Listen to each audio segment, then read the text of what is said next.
Все повече борци за справедливост, разследващи журналисти и независими медии, съобщават за случаи на ритуално насилие.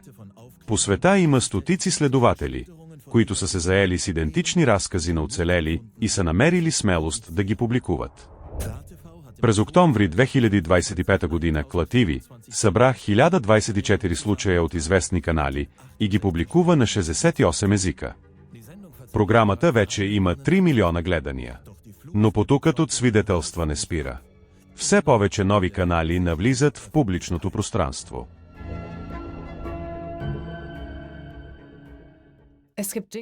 Има неща, които са толкова невероятно жестоки, че чак не можем да повярваме. Това включва и сатанинско ритуално насилие над деца. Мозъците ни почти не са в състояние да разберат тези ужасяващи деяния, извършени спрямо деца.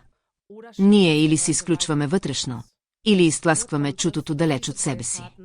В резултат на това, тези зверства остават до голяма степен на тъмно и могат да продължат. Децата продължават да страдат, и никой не ги спасява от мъчителите им. Но всеки от нас има възможност да прекъсне този порочен кръг. Като гледате, слушате и вярвате на жертвите.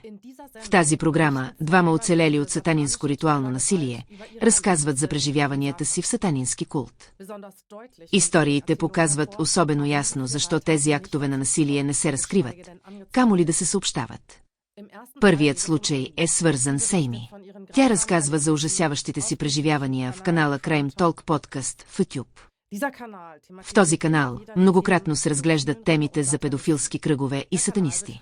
Операторът на канала казва: тези теми са много близки до сърцето ми и не бива да се премълчават. Ейми е родена в сатанински култ. От ранна възраст е подложена на жестоко ритуално насилие. Тя разказва за цялата система около нея, която е направила възможно това насилие. Служителите от отдела за социално подпомагане на младежта, училищните социални работници и учителите са интегрирани в култа и самите, те са извършители на престъпления. Някои от съучениците й също са били жертви на ритуално насилие. Това попречило да й се помогне. Ейми съобщава, че е била програмирана в култа. Това означава, че сте лишени от воля и се подчинявате на най-жестоките изтезания. Освен това, личността на жертвите се раздвоява под въздействието на жестоките изтезания. За да ускорят развитието на тези различни личности, извършителите обикновено използват и вещества, променящи съзнанието, или наркотици като ЛСД. Например, жертвите имат личностни характеристики, които носят тази изключителна болка, и ежедневна личност, която не знае нищо за всичко това. След това, извършителите могат да извадят на показ различните личностни характеристики според нуждите си, като използват определени задействащи фактори, например цветове, кодови думи или миризми. Много жертви на програмиране на съзнанието съобщават, че са били използвани като наркопласьори, сексуални роби или убийци чрез тези различни личностни характеристики. Тяхната ежедневна личност не знаеше нищо за това. Тези откъснати преживявания често могат да бъдат осъзнати отново само чрез дългогодишна терапия. Ейми е жестоко измъчвана и програмирана да има многобройни вътрешни същности. Тя говори за себе си като за проектирана вътрешна система. В нейния случай тази система е създадена чрез целенасочени изтезания, включително електрошокове. Ейми, например, разказва за програми за самоубийство, които са били използвани, когато е искала да говори за тежкото насилие. Една от многото личности вътре просто иска да се хвърли през прозореца. Като малка тя е програмирана да вярва, че може да лети и че е пеперуда. Затова ходиле до прозореца и е скачала от малка височина, за да се упражнява. Според описанията на Ейми определена дума задейства програмирано действие. Другите вътрешни лица нямат достъп до него и не могат да предотвратят действията. Ейми все още живее в постоянен страх, че подобна програма за самоубийство ще се задейства и тя ще се самоубие. Дори и да напуснете извършителите, тези програми остават в действие и постоянно се задействат от определени визуални стимули. Ейми е с тежки физически увреждания в резултат на жестоките актове на насилие и е в инвалидна количка. Тя рисува ужасните си преживявания като картини. Подолу можете да видите две от тях с обяснения от Ейми. Гласът й е прикрит, за да не бъде разпозната. Много от снимките и кратко не могат да бъдат показани тук поради тяхната жестокост. Момичето, което попадна в пожара, беше толкова малка и сладка в бялата си рокля. Ти беше избраната, жертвата за Сатана. Малките ти руси кадрици, толкова ярки, меки и сияйни. Ти стоеше там горе, с босите си крачета върху кацявото дърво. Платформа, която те пренася над огъня и бавно, парче по парче, се разпалва. Хората около теб пееха и говореха. Очите ти се напълниха със сълзи и страх. Чувствам и виждам страх ти. Сигурна съм, че не съм била единствената. Последните ти мигове отминаваха като кясъчен часовник.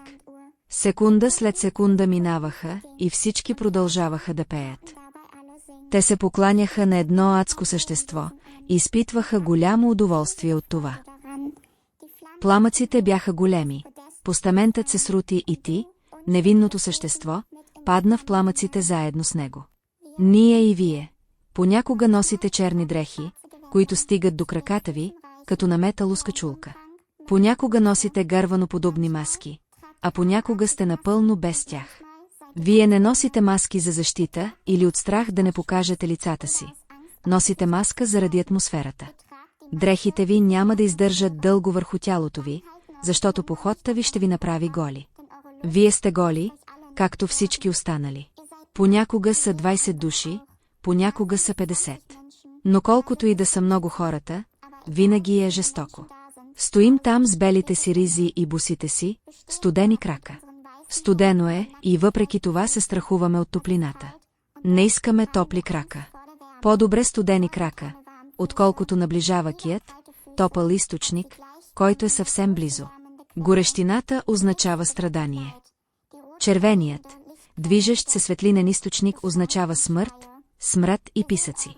Виждаме лицата ви, чуваме дишането ви, виждаме физическите ви характеристики и знаем някои от имената ви.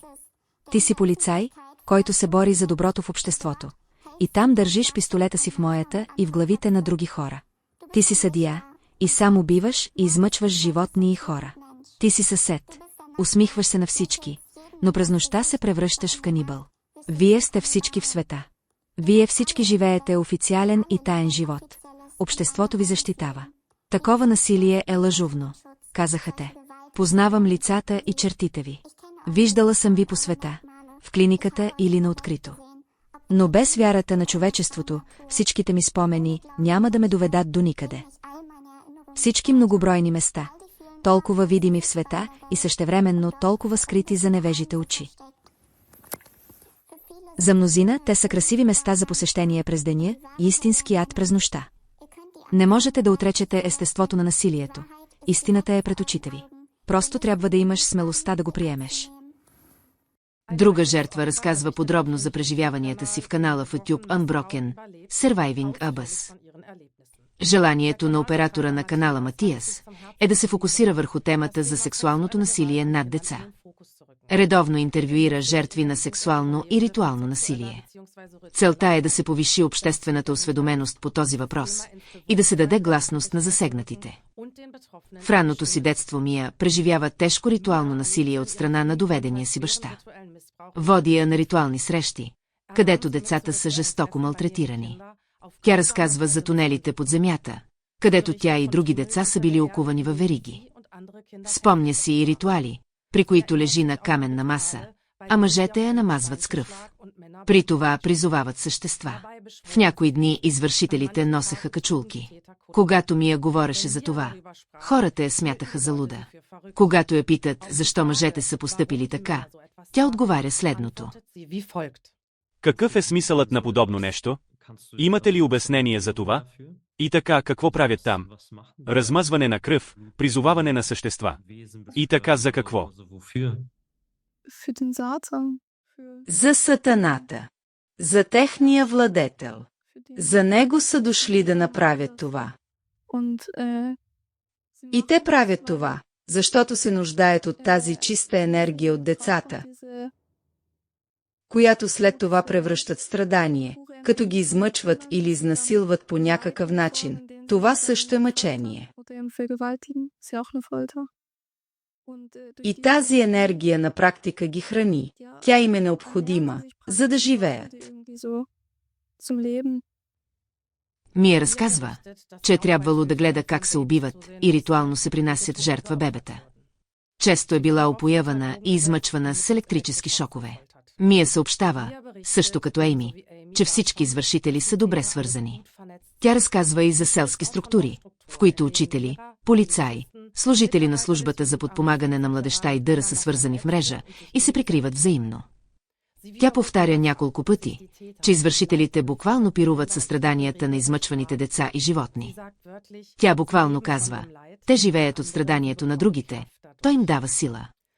Всеки, който има въпроси и съмнения относно достоверността на подобни свидетелски показания с оглед на описаните зверства, ще намери убедителен отговор в статията на Иво Сеасек от Ацетка «Тайната доктрина на висшите масони. Сатаната е Бог». Въз основа на собствените им писания той обяснява, че всички висши степени на масоните са се посветили на сатанизма.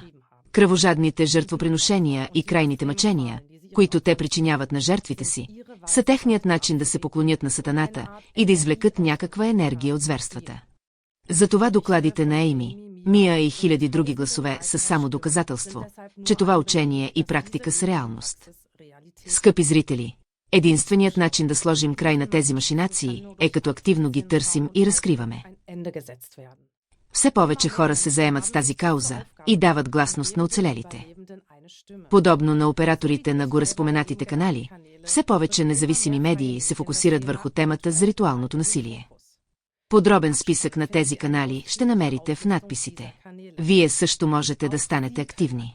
Споделете тази програма и програмите на изброените канали и разпространете информацията във всички платформи, които познавате.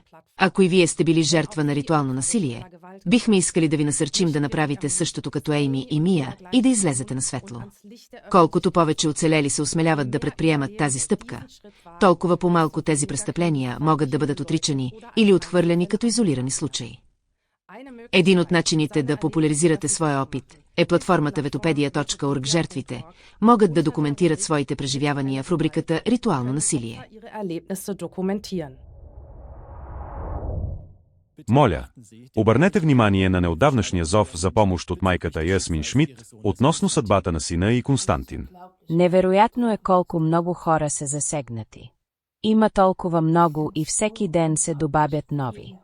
Безумно е колко голяма е станала тази гигантска престъпна мрежа и че никой никога не е направил нищо, за да направи всичко това възможно толкова дълго време, което, разбира се, има много общо с медиите. Това трябва да спре. Това, което се случва тук, трябва най-накрая да спре. Децата имат нужда от нас, възрастните. Трябва да внушим това на хората там. Ако сте засегнати, мога само да кажа, че не осъзнавах какво се случва, когато започна тук преди 8 години. Не знаех нищо за това. Никога не съм имала нищо общо с службата за социално подпомагане на младежи, с съда, с нищо. Нямах представа за тези мрежи, които съществуват около нас. Незабележими, напълно маскирани. Никой не забелязва. Тогава дяхме в пълен капан. Всичко обаче е било подготвено от месеци. И тогава детето ми изчезна и беше предадено. Множеството малтретирани деца, до тежко ритуално малтретиране и да, познавам и такива, които са го преживели. Ето защо е толкова важно ние, хората тук, тези от нас, които могат да говорят, които могат да бъдат шумни, да се свържем в мрежа и да направим нещо заедно. Не можем да изоставим децата. И имам предвид всички, които се занимават с това от десетилетия. И всеки ден това засяга много нови хора. Моля, бъдете наясно с това. Това, че сега е публично, не означава, че ще спре. Те ни показват. Да. Случвало ли се е вече нещо? Не. Имало ли е арести? Не. Върнаха ли се децата ни при нас? Не. Ние самите можем да станем активни. Всеки един от нас. И нямам предвид само засегнатите, оцелелите. Имам предвид и всички останали.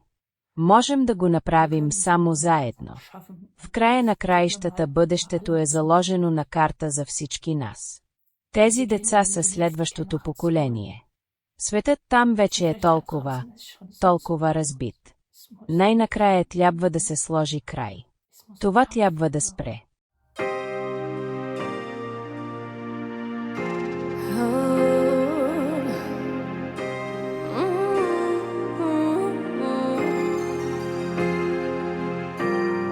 Bevor du dich versteckst, vor Schrecken schnell wegrennst, bitte ich dich um ein Ohr und um ein Milligramm Herz unter diesem Erdenhimmel, wo auch du dein Leben baust. Gibt es täglich Mord an Kindern, rituellen Missbrauch zuhauf. Versetz dich mal in diese Rolle. Keiner da, der dich befreit. Was würdest du am meisten wollen, dass jemand für dich schreit?